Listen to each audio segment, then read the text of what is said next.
ವಿರಾಮದ ನಂತರ ಬ್ರಹ್ಮಾಂಡ ನೇರ ಪ್ರಸಾರದ ಕಾರ್ಯಕ್ರಮಕ್ಕೆ ಮತ್ತೊಮ್ಮೆ ಪ್ರೀತಿಯ ಸ್ವಾಗತ. ಗುರುಜಿ, ಹಲವಾರು ದಿನಗಳ ನಂತರ ನಿಮ್ಮ ನುಡಿಮುತ್ತುಗಳನ್ನು ಕೇಳುವಂತಹ ಭಾಗ್ಯ ನಮಗೆ ದೊರಕಿದೆ. ಹೇಳಿ ಗುರುಜಿ, ಮುಂದಿನ ವಿಚಾರಗಳೇನಿದೆ ಈಗ?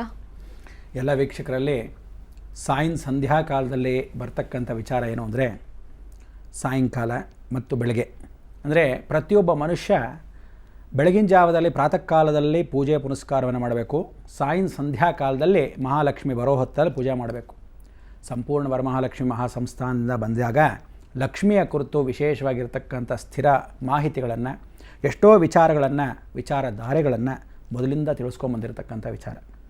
ಎಷ್ಟೋ ಜನ ಬರ್ಕೊಂಡಿದ್ದಾರೆ ಪಾಪ. ಎಷ್ಟೋ ಜನ ಇವತ್ತಿನ ದಿವಸ ಮೊಬೈಲ್ಗಳ ಮುಖಾಂತರವಾಗಿ ಆ ಟಿ ವಿ ಹತ್ತಿರ ಹೀಗೆ ಇಟ್ಕೊಂಡು ರೆಕಾರ್ಡಿಂಗ್ ಮಾಡ್ಕೊಂಬಿಟ್ಟಿದ್ದಾರೆ. ಎಷ್ಟೋ ಜನ ಬಂದಿರತಕ್ಕಂಥದ್ದು ರೆಕಾರ್ಡಿಂಗ್ ಮಾಡಿಕೊಂಡು ನಂತರ ಕೇಳ್ಕೊಳ್ಳೋಣ, ಆಫೀಸ್ಗೆ ಹೋಗಿ ಬಂದ್ಬಿಟ್ಟು ಅಂಥೇಳಿ ರೆಕಾರ್ಡಿಂಗ್ ಹಾಕಿಟ್ಬಿಟ್ಟು ಹೊರಟೋಗಿದ್ದಾರೆ. ಹೀಗೆ ನಮ್ಮನ್ನು ಕಾಣದೇನೆ ಎಷ್ಟೋ ಅಭಿಮಾನಿಗಳು ಇಷ್ಟು ಮಟ್ಟಿಗೆ ಬೆಳೆದಿರತಕ್ಕಂಥ ದೈವಾನುಗ್ರಹ ಭಕ್ತಪ್ರಿಯರು ಏನು ಹೇಳೋದು ಅಂದರೆ, ಯಾವುದೇ ಮಾಧ್ಯಮದಲ್ಲಿ ಎಷ್ಟೇ ಜನ ಶಾಸ್ತ್ರ ಸಂಪ್ರದಾಯ ಹೇಳಿ ನಾವು ಅಂದರೆ ಯಾಕೆ ನೋಡ್ತಾರೆ ಅಂದರೆ, ಅದು ನನ್ನ ಶಕ್ತಿ ಅಲ್ಲ, ನನ್ನ ಹಿಂದೆ ಇರತಕ್ಕಂಥ ಆ ಜಗನ್ಮಾತೆ ಶಕ್ತಿ. ಅದಕ್ಕೆ ಯಾವತ್ತು ದೇವರ ನಂಬದವನ್ನು ಕೈ ಬಿಡೋದಿಲ್ಲ ಅಂತ ಹೇಳ್ತೆ. ಇಂಥ ಒಂದು ಶಕ್ತಿ, ಅಪಾರವಾದ ಶಕ್ತಿಯನ್ನು ನಾನು ನಿಮ್ಮೆಲ್ಲರಿಗೂ ವಿಶೇಷವಾಗಿರ್ತಕ್ಕಂಥ 2012 ಪರಿಚಿತವಾಗಿರ್ತಕ್ಕಂಥ ಜೀವನ ಚರಿತ್ರೆಯಲ್ಲಿ ಕತ್ತಲಾಗಿರ್ತಕ್ಕಂಥ ನಿಮ್ಮೆಲ್ಲ ರಹಸ್ಯಗಳನ್ನು ಪರಿಪೂರ್ಣವಾಗಿ ಬೆಳಕಿನ ಹತ್ತಿರ ನಾವು ನೀವು ಎಲ್ಲ ಸೇರಿ ಹೋಗಬೇಕು ಅನ್ನೋದೇ ನಮ್ಮ ಅಭಿಲಾಷೆ. ಇಂಥ ಒಂದು ದಿವಸ ಬುಧವಾರ ಪ್ರದೋಷ ಕಾಲ ಅಂತ ಕರಿತೀವಿ. 3:15 4:15 ಸಮಯ. ಆ ಪ್ರದೋಷ ಕಾಲದಲ್ಲಿ ಶಿವನ ಪೂಜೆಯನ್ನು ಮಾಡ್ತಕ್ಕಂಥದ್ದು ತಿಂಗಳಿಗೆ 2 ಭಾಗ. ಒಂದು ಸಲ ಅಮಾವಾಸ್ಯೆಗೆ ಮೊದಲು ಅಥವಾ ಪೌರ್ಣಮಿಗೆ ಹತ್ತಿರ ಬರ್ತಕ್ಕಂಥ ಪ್ರದೋಷಗಳು. ಈ ಪ್ರದೋಷ ಅಂತಕ್ಕಂಥದ್ದು ಇಡೀ ಜಗತ್ತಲ್ಲಿ ಸಂಕಷ್ಟಹರ ಚತುರ್ದಶಿ ಏನು ಮಾಡ್ತೀರಾ, ಅದೇ ರೀತಿ ವಿಶೇಷವಾಗಿರ್ತಕ್ಕಂಥದ್ದು ಸತ್ಯನಾರಾಯಣ ಪೂಜೆ ಅಂತ ಏನು ಮಾಡ್ತೀರಾ, ಮಹಾಗಣಪತಿ ವಿಷ್ಣುವನ್ನು ಮಾತ್ರ ಮಾಡಿದ್ರೆ ಬುದ್ಧಿ ಜ್ಞಾನ ಸಿದ್ಧಿ ಇಷ್ಟು ಪ್ರಾಪ್ತಿ. ಪ್ರದೋಷ ಅಂದರೆ ದಾರಿದ್ರ್ಯಂ ಪರಿನಾಶನಾರ್ಥಂ. ಅಂದರೆ ಅವತ್ತು ಒಂದೇ ದಿವಸ ಪರಮೇಶ್ವರ ಇಡೀ ಜಗತ್ತಿನಲ್ಲಿ ಎಲ್ಲದನ್ನು ನಿಶ್ಶಬ್ದ ವಾತಾವರಣದಲ್ಲಿ ಅವನು ತಲ್ಲೀನನಾಗಿ ಏಕಾಂತನಾಗಿ ಮಲಗೋ ಸಮಯ ಅಂತ. ಆ ಸಮಯದಲ್ಲಿ ನಂದಿಗೆ ಹೇಳ್ತಾನಂತೆ, ಇವತ್ತು ಪ್ರದೋಷ ಕಾಲ, ಇಡೀ ಜಗತ್ತೆಲ್ಲ ಶಕ್ತಿಯನ್ನು ನಿನಗೆ ಕೊಟ್ಟಿರ್ತೀನಿ ನಂದಿ ಅಂತ ಹೇಳಿ ಮುಕ್ಕಣ್ಣನಾಗಿರ್ತಕ್ಕಂಥ 3 ಕಣ್ಣಲ್ಲಿ 3ನೇ ಕಣ್ಣನ್ನು ತೆಗೆದಿಟ್ಕೊಂಡಿರ್ತಾನೆ. ಅವನು 3 ಕಣ್ಣು ಮುಚ್ಚಿಬಿಟ್ರೆ ಇವತ್ತಲ್ಲ ಆ ಕ್ಷಣವೇ ಪ್ರಳಯವಾಗೋಗುತ್ತೆ.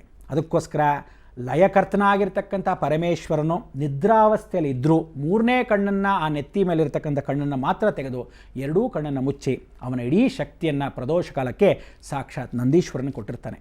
ಅಂಥ ಒಂದು ಪ್ರದೋಷ ಕಾಲವನ್ನು ಯಾರು ಮನೆಯಲ್ಲಿ ಆಚರಿಸ್ತಾರೋ, ಯಾರು ಸುಭಿಕ್ಷವಾಗಿರಬೇಕು ಅಂದ್ಕೊತಾರೋ, ಯಾರಿಗೆ ದಾರಿದ್ರ್ಯ ಇರಬಾರ್ದು ಅಂದ್ಕೊತಾರೋ, ಯಾರು ವಿಶೇಷವಾಗಿ ಕೆಲಸ ಕಾರ್ಯಗಳು ನಡೀತಾನೇ ಇರಬೇಕು. ಯಾಕೆಂದರೆ ಯಾವತ್ತು ಎಂಟಿ ವೆಸಲ್ಸ್ ಮೇಕ್ಸ್ ನಾಯ್ಸ್ ಅಂತ ಡೆವಿಲ್ಸ್ ವರ್ಕ್ಶಾಪ್, ಎಂಟಿ ಮೈಂಡು ಕೂತ್ಕೊಂಡಿದ್ರೆ ದರಿದ್ರ ಆಗೋಗುತ್ತೆ. ಆದರೆ ಯಾವತ್ತೂ ಕೆಲಸ ಮಾಡ್ತಾ ಮಾಡ್ತಾ ಮಾಡ್ತಾ ಆ್ಯಕ್ಟಿವ್ ಆಗಿರ್ತಾರೆ. ಕೆಲವರು ನೋಡಿ, ಆ ಕಾಲದವರು ವಯಸ್ಸಾದ ಕಾಲದಲ್ಲೂ ರಿಟೈರ್ಮೆಂಟ್ ಆದಮೇಲೆ ಅಯ್ಯೋ ರಿಟೈರ್ಡ್ ಆಗಿಬಿಟ್ಟಿದ್ವಿ, ಏನೂ ಮಾಡೋಕ್ಕಾಗ್ತಿಲ್ವೇ, ಬೆಚಾಡ್ತಿರ್ತಾರೆ, ಏನಾದರೂ ಒಂದು ಮಾಡ್ತಾ ಇರಬೇಕು.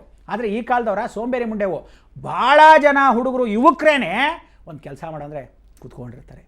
ತಿನ್ಕೊಂಡಿರೋದು ಅಪ್ಪನ ದುಡ್ಡು, ಅಮ್ಮನ ದುಡ್ಡು ಖರ್ಚು ಮಾಡಿಕೊಂಡು ಮೋಜು ಮಜಾ ಮಾಡಿಕೊಂಡು ಮೋಟ್ರ್ ಬೈಕಲ್ಲಿ ಕರ್ಕೊಂಡು ಹುಡುಗಿರನ್ನ ಕರ್ಕೊಂಡು ಹೋಗೋಕ್ಕೆ, ಅಥವಾ ಎಲ್ಲೋ ಫ್ರೆಂಡ್ಸನ್ನ ಕರ್ಕೊಂಡೋಗಿ ಸಿಗರೇಟ್ ಸೇದೋಕ್ಕೆ, ರಾತ್ರಿ ಕೂತ್ಕೊಂಡು ಚೇರ್ಸ್ ಅನ್ನೋಕ್ಕೆ ಬೇಕಾಗಿದೆ.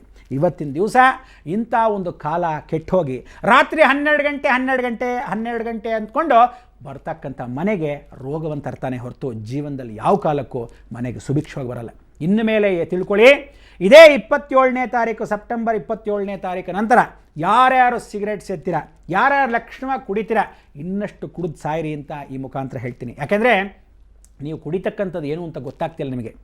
ರಾಹು ಬಂದೇ ಬಿಟ್ಟಿದ್ದಾನೆ. ಬುಧ ವಕ್ರನಾಗಿ ತ್ಯಾಗವನ್ನು ಮಾಡೋಕ್ಕೆ ಮೊದಲೇ ಆ ರಾಹು ಪ್ರವೇಶ ಮಾಡ್ತಾ ಇದ್ದಾನೆ. ಶನಿ ತುಲಾರಾಶಿಯಲ್ಲೇ ಕೂತ್ಕೊಂಡು ಏನು ಮಾಡ್ತಾ ಇದ್ದಾನೆ, ಪ್ರತಿಯೊಬ್ಬರಿಗೂ ವೀಕ್ಷಣೆ ಮಾಡ್ತಾ ಇದ್ದಾನೆ, ನೋಡ್ತಾ ಇದ್ದಾನೆ. ದಂಡಂ ದಶಗುಣಂ ಭವೇತ್. ಒಂದ್ಸಲಿ ಕೇಳ್ರೋ ಅಂತಾನೆ, ಕೇಳ್ರಯ್ಯ ಅಂತಾನೆ, ಕೇಳ್ತೀರ ಇಲ್ವೋ ಅಂತಾನೆ, ಇಲ್ದೇರೆ ಜಾಡ್ಸ್ ಓದಿತಾನೆ. ಇದೇ ಮಾಡೋದಷ್ಟೇ ಹೊರತು ಶನಿ ನಿಧಾನ ಕೇಳಲ್ಲ. ಎಷ್ಟೋ ಜನಕ್ಕೆ ನಾನು ಪ್ರಳಯ ರುದ್ರ ಶನೇಶ್ವರ ಮಹಾಯಾಗ ಮಾಡಿದ ಸಮಯದಲ್ಲಿ ಕೇಳ್ಕೊಂಡೆ, ದಯವಿಟ್ಟು ಎಲ್ಲರೂ ಬರ್ತಾಯಿದ್ದೀರಾ, ಮಾಂಸಾಹಾರಗಳನ್ನು ತ್ಯಜಿಸಿ ಆ 48 ದಿವಸ ಮಂಡಲವನ್ನು ಮಾಡಿ ಅಂತ. ಕೆಲವು ಗಂಡಂದ್ರೆ ಹೇಳ್ತಾರಂತೆ ಹೆಂಡತಿರಿಗೆ, ಸುಮ್ಮನೆ ಕೂತ್ಕೊಳ್ಳೆ, ಆಯಪ್ಪ ಯಾವನ ಹೇಳ್ತಾನೆ ಅಂದ್ಬಿಟ್ಟು ಮಾಂಸ ಬಿಡೋಕ್ಕಾಗತ್ತೇನೆ, ಬಾಯಿ ರುಚಿ ಅದೇನು ಒದ್ದಾಡ್ತಿರೋಪ್ಪ, ದಿನಾ ತಿಂತೀರಾ ಮೀನು ಕೋಳಿ ಅದು ಇದು ಅಂದ್ಕೊಂಡು. ಒಂದಷ್ಟು ವಿರಾಮ ಕೊಡೋಕೆ ನಿಮ್ಮ ತಾತನ ಮನೆ ಗಂಟೆನ ಹೋಗುತ್ತೆ. ನೀವು ಇವತ್ತು ಕೊಡದೇ ಇರತಕ್ಕಂಥ ವಿರಾಮ ಜೀವನದಲ್ಲಿ ಬೆಡ್ರಿಡನ್ನಾದಾಗ ಬಿದ್ದಾಗ ಆವಾಗ ಗೊತ್ತಾಗತ್ತೆ ವಿರಾಮ. ಇನ್ನು ಸ್ವಲ್ಪ ದಿವಸಕ್ಕೆ ನೋಡ್ತಾ ಇರಿ, ಯಾರು ಧರ್ಮದಲ್ಲಿರ್ತೀರೋ, ಯಾರು ನಿಜವಾಗ್ಲೂ ಆತ್ಮ ಸ್ವಾಭಿಮಾನದಿಂದ ತಮ್ಮ ಕೆಲಸವನ್ನು ಸ್ವಭಾವವಾಗಿ ಮಾಡ್ತಿರೋ, ಯಾರ ಮೇಲೂ ಡಿಪೆಂಡ್ ಆಗಿರ್ತಕ್ಕಂಥ ಕೆಲಸ ಕಾರ್ಯಗಳಲ್ಲಿ ಇರ್ತಿರೋ ಅವ್ರಿಗೆಲ್ಲ ಪೂರ್ತಿಯಾಗಿ ಕತ್ಲು ವಾತಾವರಣ. ಆದರೆ ಯಾರು ಕೃಷಿಕರಾಗಿರ್ತಿರೋ, ಯಾರು ಸ್ವಯಂ ಉದ್ಯಮಿಗಳಾಗಿರ್ತಿರೋ, ಯಾರು ನಿಜವಾಗ್ಲೂ ಕಷ್ಟಪಟ್ಟು ಸಾಧನೆ ಮಾಡಿ ಡೆಡಿಕೇಶನ್ ಅಂತ ಇಟ್ಕೊಂಡಿರ್ತಿರೋ ಭಾಳ ಸಂತೋಷ ಪಡಬೇಕು. ಇವತ್ತಿನ ದಿವಸ ಒಂದು ಕೆಲಸಕ್ಕೆ ಬಂದ್ರೆ ಅಂದರೆ ವಾಚ್ಮ್ಯಾನ್ ಇಟ್ಕೊಳ್ಳಿ. ಫಾರ್ ಎಕ್ಸಾಂಪಲ್, ಅಲ್ಲಿ ಹೊರಗಡೆ ನಾನು ನೈನಿತಾಲ್ ಹತ್ರ ಹೋಗಿದ್ದೆ ಒಂದ್ಸಲಿ. ಅಲ್ಲಿ ಹೋದಾಗ ನೋಡಬೇಕು ಆ ಡೆಡಿಕೇಶನ್ ಅಂದರೆ ಎಷ್ಟು ಸಂಬಳ ಅಂತ ಕೇಳಿದೆ. ಅವನು ಚಳಿ ಗಾಳಿ, ಮಳೆ ಅಂದರೆ ಮಳೆ, ಹಿಮ ಬೀಳ್ತಾ ಇರುತ್ತೆ ಅಂಥ ಗಾಳಿ ವಾತಾವರಣದಲ್ಲಿ ಒಂದು ದೇವಸ್ಥಾನದಲ್ಲಿ, ಅದು ಒಂದು ಪ್ರೈವೇಟ್ ದೇವಸ್ಥಾನ ಅಲ್ಲ, ದೊಡ್ಡ ಗೌರ್ಮೆಂಟ್ ದೇವಸ್ಥಾನ, ಅಲ್ಲಿ ಪಾಪ ಅವ್ನಿಗೆ ಹಾಕಿದ್ದಾರೆ. ಆ ಚಳಿ ನಡುತ್ತಾ ಇದ್ದಾನೆ. ಎಷ್ಟಪ್ಪ ಸಂಬಳ? ಕಿತ್ನಾ है तुम्हारा पैसा ಅಂದೆ. ಅಂದರೆ ಮೇರಾ ಪಗಾರ್ 1000 ರೂಪಾಯಿ ಸ್ವಾಮೀಜಿ ಅಂದರೆ. ಏನು 1000 ರೂಪಾಯಿಗೆ ದುಡಿತಾ ಇದೆ ಅಂದರೆ, हमारा काम है, हम करना है, हमको यहाँ स्थल दिया है, हम लोग यहाँ बैठ के खाने खाएंगे. ಅಂದರೆ ಅವನು ಏನು ಊಟ ಮಾಡ್ತಾ ಇದ್ದಾನೆ, ಆ ಊಟಕ್ಕೆ ಆ ಬೆಲೆಯನ್ನು ಕಟ್ಟಕ್ಕಾಗದೇ ಇರತಕ್ಕಂಥ ವ್ಯವಸ್ಥೆ ಮಾಡ್ತೇನೆ. ಭಗವಂತ ಆ ಡೆಡಿಕೇಶನ್ನ ಎಲ್ರಿಗೂ ಕೊಟ್ಟರೆ ಖಂಡಿತವಾಗ್ಲೂ ಜಂಪಿಂಗ್ ಜಾಕ್ ಆಗದೆ ಜೀವನವನ್ನು ನಡೆಸ್ಕೊಂಡು ಹೋದರೆ ಉತ್ತಮೋತ್ತಮ ಅಂತ ಈ ಮುಖಾಂತರ ತಿಳಿಸ್ತಾ ಇದ್ದೀನಿ. ಜೀವನದಲ್ಲಿ ಯಾವುದು ತಿಳ್ಕೊಳ್ಳಿ, ದುಡ್ಡಿಗೆ ಆಸೆ, ದುಡ್ಡು ಹಿಂದೆ ಹೋದರೆ ಯಾವ ಕಾಲಕ್ಕೂ ಅಲ್ಲ. ವಿಶೇಷ ಅಂದರೆ ಹೆಣ್ಣು ಹೊಣ್ಣು ಮಣ್ಣು ನಿಮ್ಮ ಹಿಂದೆ ಬರಬೇಕೇ ಹೊರತು ನೀವು ಅದರಿಂದ ಹೋದರೆ ಹಾಳು ಬೀಳೋದು ಗ್ಯಾರಂಟಿ. ಹುಷಾರು ಹುಷಾರು ಹುಷಾರು. ಇನ್ನೆಷ್ಟು ಮಾತಾಡೋಣ? ಗುರುಜಿ, ಧರ್ಮ ಮಾರ್ಗದಿಂದ ನಡೆದಾಗ ನಮ್ಮ ಜೀವನ ಬೆಳಕಿನತ್ತ ಹೋಗುತ್ತೆ ಅನ್ನೋ ವಿಚಾರಗಳನ್ನು ತಿಳಿಸ್ಕೊಡ್ತಾ ಇದ್ದೀರಿ. ವೀಕ್ಷಕರೇ, ಇನ್ನು ಮತ್ತಷ್ಟು ವಿಚಾರಗಳನ್ನು ತಿಳ್ಕೊಳ್ಳೋಣ. ಆದರೆ ಅದಕ್ಕೂ ಮುನ್ನ ಈಗ ಬ್ರಹ್ಮಾಂಡ ನೇರ ಪ್ರಸಾರದ ಕಾರ್ಯಕ್ರಮದಲ್ಲಿ ಮತ್ತೊಂದು ಪುಟ್ಟ ವಿರಾಮ.